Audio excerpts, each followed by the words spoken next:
it's on the inside. Not the inside? Yeah. Oh, so that's going to be black then. Yeah. Oh, you got everybody on here. God, you got Heather, you got Mark. Really, because the And way that's that was working out, actually the kept getting the original. top of his Yeah, head. but I don't have any room now to I sign. think it might be better if he stood there and This is a whole, oh, I thought there was a I kept it on the top of his head on Friday when I was doing it over there, unless he stops and looks up. When you were standing between these two. Yeah, if we could scoot the tables down like a foot. I don't need a lot of room, just right here. When they were doing it like that, it would seem to be working. Well, Yeah, that's this is like- really, I'm going to put Robert at the top and England at the bottom. Okay, that's fine. There's no room. Yeah, You no. want to lean in, buddy? Oh. Lean in so I can get a shot of you in there too.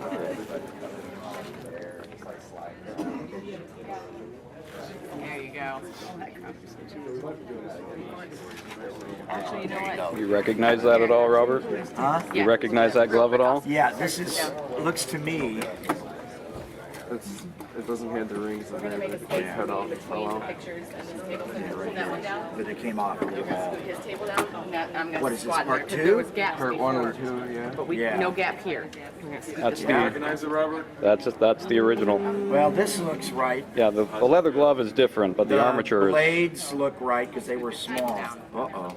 Yeah, I just got this. That's cool. Yeah, this is old. This is, you know, they had 3 or 4 for each one, and they had hero gloves for each one. See, these blades look familiar to me. Now, Robert said that the blades looked familiar to him, but let's take a closer look and find out why. In 1984, New Line Cinema released A Nightmare on Elm Street to the world, but little did they know that they just created one of the most iconic and memorable horror characters of all time. And that character was Freddy Krueger, a burnt and disfigured man who haunted children in their dreams and killed them with a bladed glove he made for himself.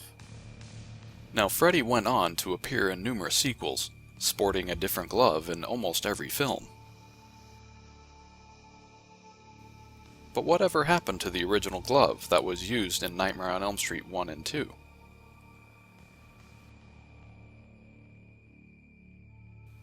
Due to budget constraints, only one true hero glove was ever made for the first film. It was built by Lou Carlucci.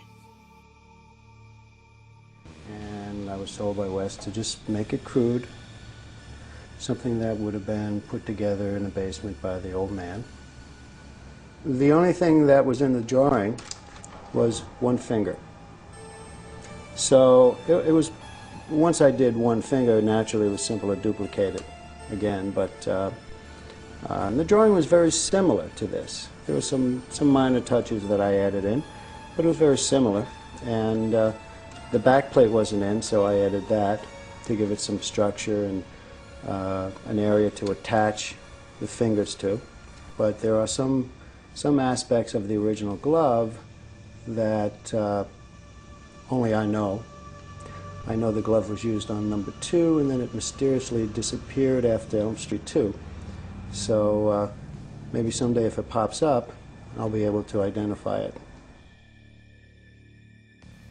The one true original Freddy glove from Nightmare 1 and 2 mysteriously vanished off the set. Nobody knew where it went, and it stayed missing for over 2.5 decades. That is, until a few years ago, when the glove was finally found.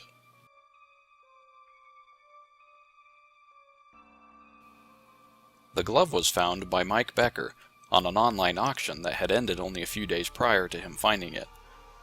It had been listed as a Nightmare on Elm Street Part 5 stunt glove and sold for a measly $650. So Mike quickly contacted the auction house with an offer to send to the winner of the original auction. The offer was accepted, the glove was sent back, and eventually made its way into Mike's hands. But is it really the glove that vanished off the set of Nightmare 2 so many years ago? Let's take a closer look and see if we can confirm it. Detail number 1. Let's take a look at the solder patterns around the blades on the fingertips. On the right side of your screen is a photo of the glove as it looks today. The arrow points to a spill of solder on the index fingertip that is easily identifiable. On the left is a photo from Nightmare 1, the pipe scrape scene. we can see that the index finger also has the exact same spill pattern. On the middle finger we can see a small spill of solder towards the tip, and then a small bump in the solder towards the back of the tang. When compared to the shot on the left, we can see that they have the exact same patterns. Now let's switch to another photo of the glove as it looks today. Let's look at the ring finger. Look at the pattern of the still visible solder that holds the blade to the tip. Notice the shape of it. Now, compared to the photo on the left, it has the exact same shape.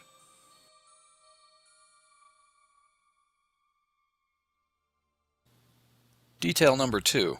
Let's go ahead and look at the rivets and see if they match up. Let's turn our attention back to the pipe scrape scene. Let's look primarily at the ring finger. Look at the rivet on the side of the finger. Notice where its placement is compared to the other fingers. It's located further down the stall than the others. This is an easily identifiable characteristic of the original glove. Now let's turn our attention to a photo from Nightmare on Elm Street 2. Let's look at the index finger. Look at the inside rivet. Notice how much larger it is compared to the rivets that are on the other fingers.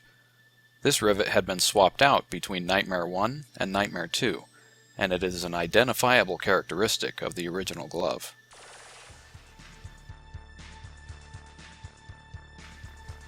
Let's look at another photo from Nightmare on Elm Street 2. Look at the outside rivet on the index finger. Notice it's substantially larger than the other rivets on the other fingers. This rivet had also been swapped out between Nightmare 1 and Nightmare 2.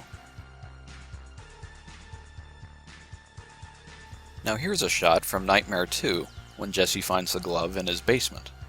Now look at the glove on the right. Notice the size of the middle rivet. Notice it also appears to have a small bump in the center of it. It is noticeably different from the other rivets on the fingers, but it also matches the glove seen in the film. Now let's turn our attention to the rivet on the index finger. Look at where its placement is. It's not quite in the center. It's located just a little to the left. This also matches the glove as seen in the film. Now, I know this isn't about a rivet, but let's cover this while we're here. Look at the little bump in the copper on the middle finger. It's not quite a straight cut. Then compare it to the shot in the film. You can also see there is a small bump on the bottom of the copper on that middle finger.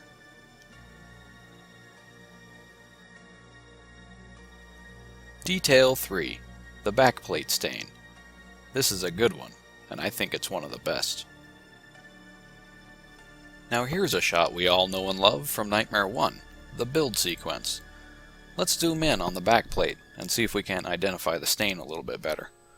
Look at the dark areas. Look at the light areas. Notice the pattern of it. Now let's enhance the image on the right and see if they match.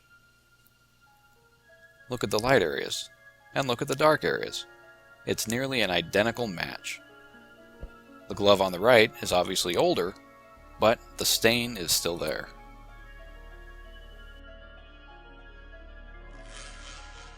Detail 4.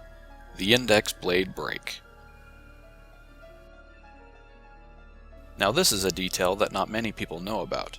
The index blade broke and was reattached prior to filming Nightmare on Elm Street Part 1. Let's compare it to the glove on the right. You can see that it too has a broken index blade that has been reattached.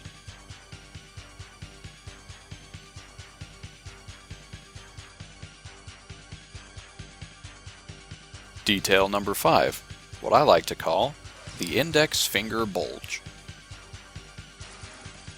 Now let's take a look at this photo of the index fingertip on the glove as it looks today. Notice the bulge that's on the side of the fingertip, but also take note of the entire shape of the fingertip. We'll look at that later.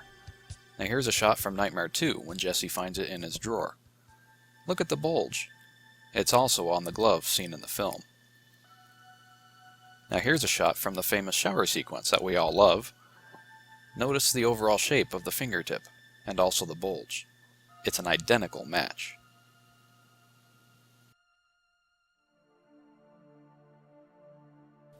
Last but not least, detail number 6, ring finger holes.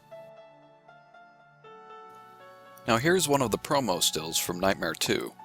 Notice the ring finger. It has a small hole located just above the rivet, but you can also see that it has a small hole on the side of the fingertip.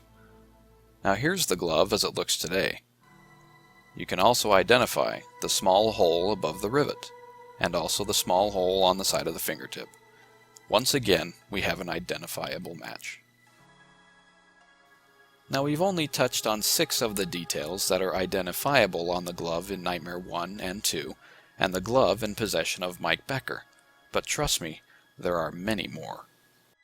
So, considering these details and many other details that we have not covered in this video, we can only draw one conclusion: that the original Freddy glove has finally been discovered.